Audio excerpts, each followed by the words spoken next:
All right, and our final speaker here is Greg Coleridge. Greg is the Northeast Ohio coordinator of the American Friends Services Committee. It's a local peace and justice group, as well as the state coordinator for Move to Amend Ohio, an organization that's working to overturn corporate personhood. He's going to tell us about how corporate control is controlling our food supply. Please welcome Greg.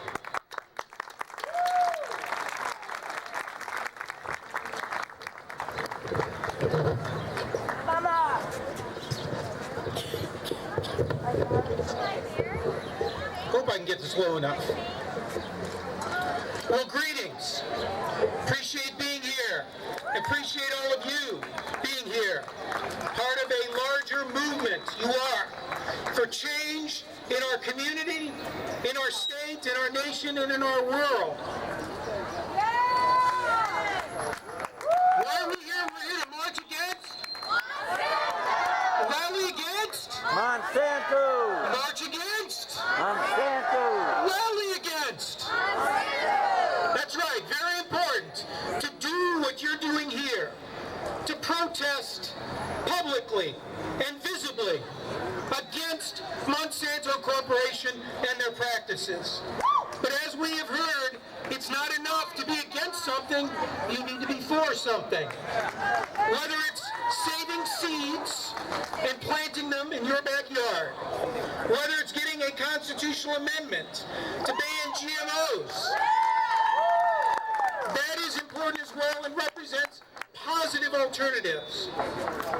But like all good organizers and all good educators, which I know many of you are, you know it's important periodically to pause and to reflect, to ask yourself, what are we doing?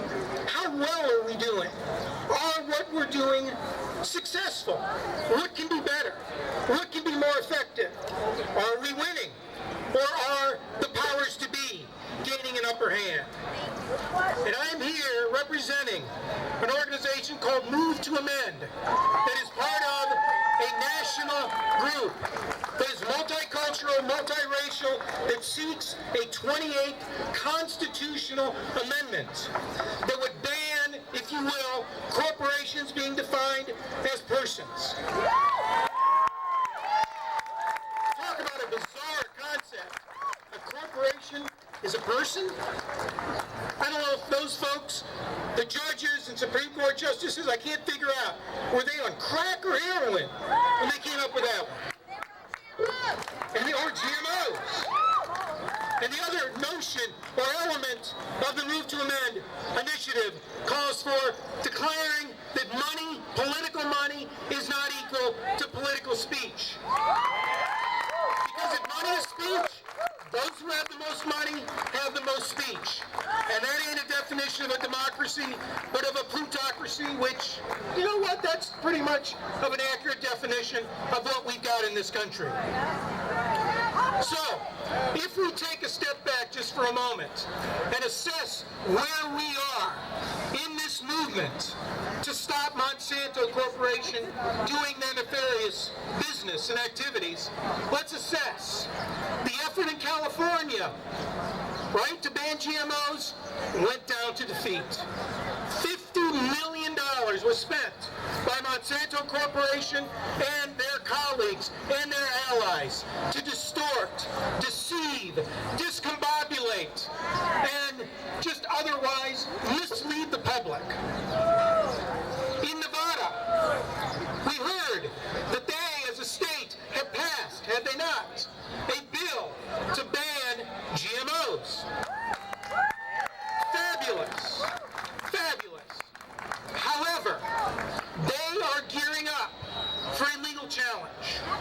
A legal challenge that they expect from the Grocery Manufacturers Association and the Biotech Industry Organization.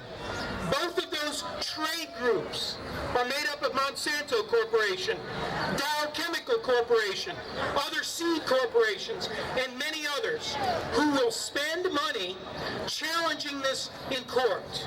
And what will the challenge be? They will declare that their First Amendment rights, not to speak, infringed. And the chances are that the courts will go along with that. Why? Because back in 1996, the state of Vermont did something very similar. They passed an effort to ban bovine growth hormones. Remember that? Way back when. That was challenged by the dairy corporations and their association, en masse, which included the Monsanto Corporation, by the way.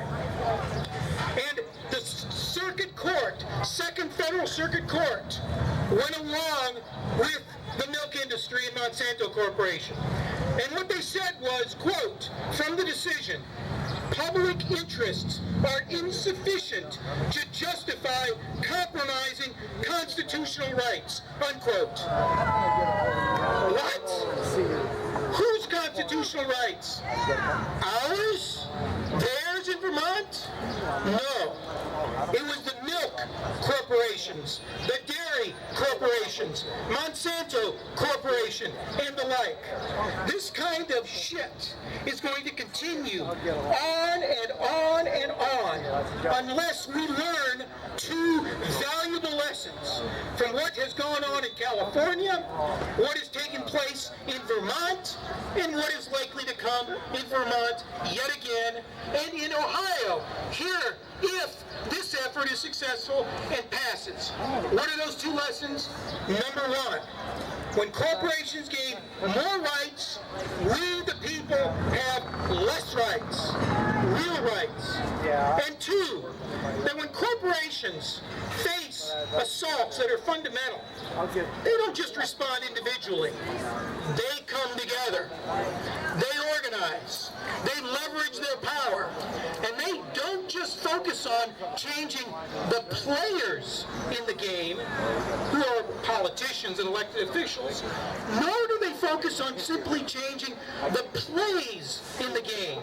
Things like laws, statutes, and regulations. No.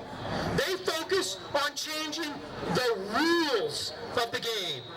And the rules of the game in our society are and is the Constitution. We're out here focusing just on changing, electing, unelecting politicians, passing or unpassing laws.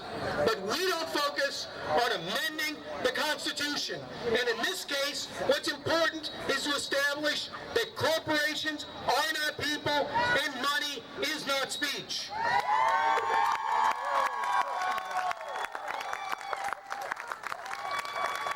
Let me just end with a couple things. Those who came before us many years ago understood a couple things. One, that slavery was a legal fiction, that people are property, and that was abolished. Well, corporate personhood is a legal fiction that property are people. Just as bizarre, just as much a legal fiction, and just the reason why it too needs to be abolished. Corporate constitutional rights were never, ever established. Go look. Nowhere in the Constitution will you see corporations having inalienable First Amendment, Fourth Amendment, Fifth Amendment, Seventh Amendment, 14th Amendment, Commerce Clause, Contracts Clause, protections and rights. But they got them because of an activist Supreme Court that said corporations are just like you and me, boys and girls, ladies and gentlemen, and this nonsense is going to continue unless and until we organize, and organize a social movement. That means we don't give up what we're doing to stop Monsanto, or to work for health care, or to work against the privatization or corporatization in education, or transportation, or foreign policy, or all the other single issues. What it does mean, though, is that we look at whatever our number one issue is to say that abolishing corporate personhood and ending money as speech should be our number two issue. And toward that end, there are some petitions floating around. The Move to Amend petition, where we are trying to do here in Ohio what others are doing around the country. More than 550 communities have passed either resolutions or ballot initiatives at the local level, declaring two things. One, only human beings and not corporations possess inalienable constitutional rights. And two, that money is not speech, and therefore we the people can regulate the amount of money in elections. And if we the people think that corporations should not be flooding our political system and distorting it so that people like in Vermont, 93% of whom in Vermont want a ban of genetically modified organisms, think about that, 93%, but they're not going to get it so long as corporations are people and they wield these never intended rights. So let me just end with an example of how those who came before us understood the appropriate relationship between us, real human beings, and corporations. The Ohio Supreme Court in the year 1900 ruled on a case. It was called State of Ohio, and it was brought by the state by Attorney General named Frank Monette against Capital City Dairy Corporation. Maybe they were like the little Monsanto of their day. And the state of Ohio ruled against Capital City Dairy Corporation because they were trying to put something in their milk. And they said, no, we did not give you, this is the state of Ohio, we did not give you permission to put whatever it was in your milk.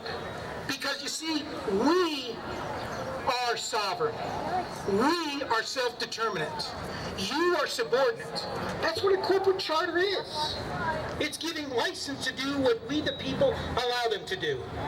And here's the exact language in that decision. They said, quote, "The time has not yet arrived when the created is greater than the creator. And it still remains the duty of the courts to perform the office of the enforcement of the law, no matter the power of the violators in the commercial world," unquote. You see, our forebears understood in 1900 who was in charge. They understood that corporations could only do what we the people allow them to do. They had no inherent rights. They had no power. They had no inalienable rights. We had the authority. It's our right to define them. We have the ultimate power to say what corporations can do. My friends, it's not about, with all due respect, it's not about the right to know. It's about the right to decide. That's what self-governing people do. They decide. They make decisions. They authorize. They direct. They instruct. That's what we have to do. So let's, we the people, become involved, yes, in whatever issue we're involved in, but let's also be involved in the ultimate quest of ultimate self-determination of democracy. Let's move to amend. Thank you.